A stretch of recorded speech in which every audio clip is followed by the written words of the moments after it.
Welcome back to Thinking Out Loud. I'm Joel. And I'm Eric for the first time.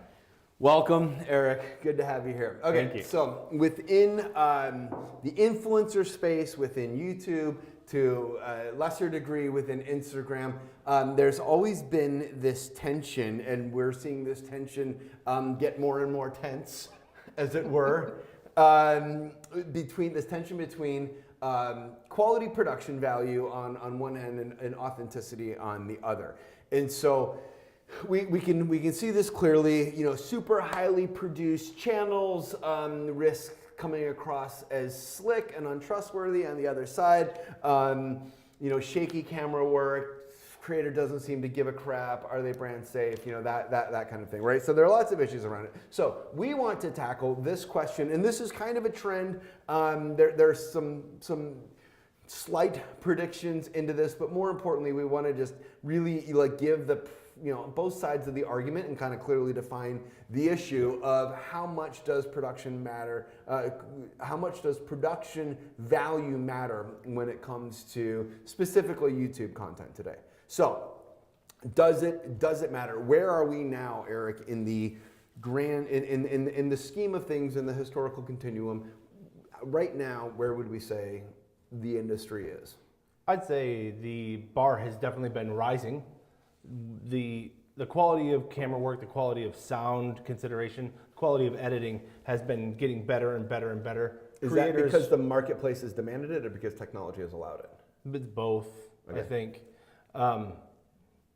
Creators get more sophisticated as they mature when they're watching their own content.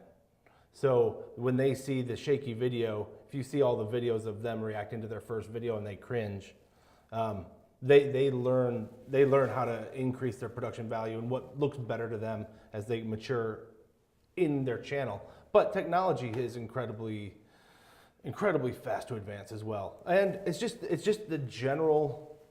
You do what your peers do, and that is kind of what the YouTube game is seeing. These creators are upping their production value, I think, across the board, really. Okay, so I want to make the case for why a higher production value doesn't matter. Okay. For the influencer space. Okay. All right. Yeah.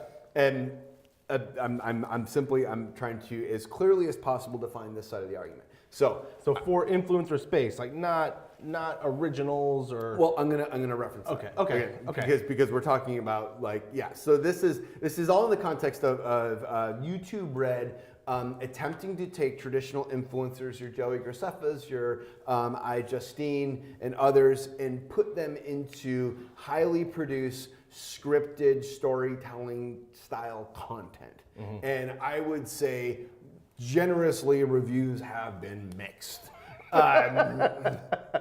This is here's what I know it hasn't done.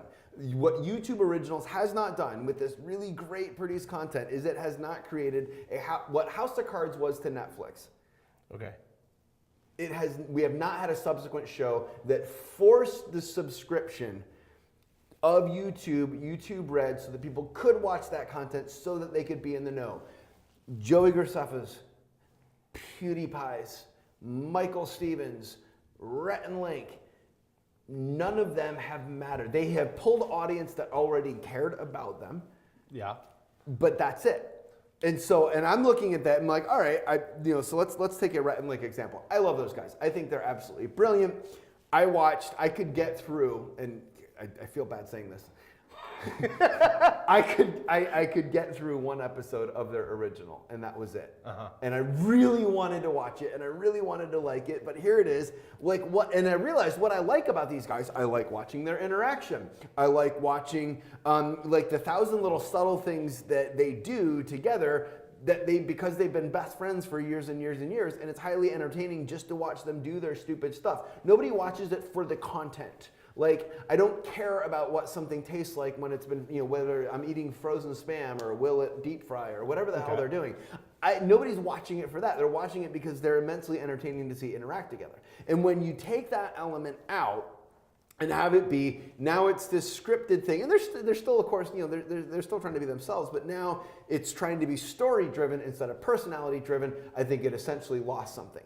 Now, that's not to say that their channel doesn't, yes, the regular channel has its own production value, but at the end of the day,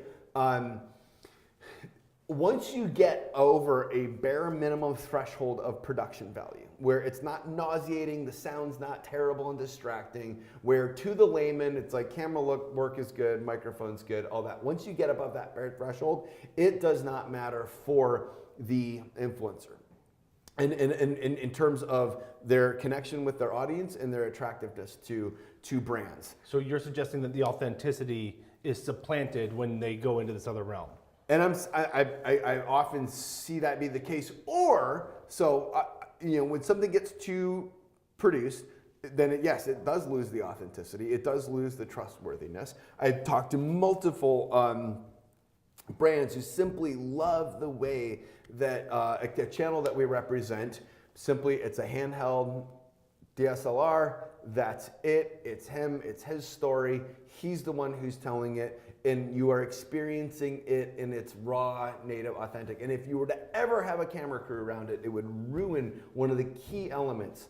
The key motif of that channel is personal discovery, and it's expressed through the handheld DSLR camera. And if you took that away, you would take away something that really matters and is really quality. So I'm saying, again, once you've crossed a bare minimum threshold, it does not matter. Okay. So that is the argument for why it doesn't matter. Well, Eric, do you have another opinion? Well, I think it's fascinating that you made such a conditional answer and that you said this, as long as it's over this threshold, it doesn't matter. But it does matter. That's very low. No, that's a very low threshold. Okay, well, let's separate the things into two. One, you compare Netflix or Netflix and YouTube Red. It's a different can of beans because Netflix had professionally produced shows and then they produce their own content. YouTube has influencer-driven shows, and then they use them in professional content. They're not having to recoup billions of dollars of production costs that Netflix are. They're having to recoup millions. But I think you can make the argument that the YouTube Red subscriptions from just the intact fan base on YouTube definitely was a win for YouTube Red. I think. Now, I don't know. They keep that pretty close. Yeah, they do. I don't. And anyway, the closer they keep it, the more suspicious you get of it. I'm very suspicious. Agree. I don't think YouTube Red matters until they did the skinny bundle. But that's kind of a separate issue when we're talking about the production value of these individual content creators, their individual shows. I think we're looking at a horizon where more and more money is coming in from TV and it's looking for a home. Mm-hmm. And influencers are a natural resting place. It's advertising that can't be avoided because it's embedded. It's the friend or trusted person referring you or giving you insight into a product. Right, which is that's my side of it. Well, the argument of why it is but, that's why. But more and more money wants to find a home. But if there is any question about how well the person's going to represent the brand, I think these business people up in a conference room are going to be more iffy and more hesitant to lend their money, to let their branding dollars go to someone who doesn't have a baseline eye towards production value, that you can hear what they say clearly, production sound, that their editing is coherent and not something that's going to throw you into an epileptic fit when you watch it. So I am saying, it does matter. That level that you say, as long as it's a base level of production value, I might argue it has to be a little bit higher. Okay, so you think this is essentially it's a brand safety, and you think the production value is signaling something important to the brand. Yes. What is it signaling? Like, let's distill that. What does an influencer need to know about their production value and what it signals to a brand? Wow, I don't know how to answer that question directly, because it's not going to be a one size fits all answer. I think as more branding dollars come into this space, the more authentic channels that do have a professional facade to them are going to be better positioned to receive those dollars.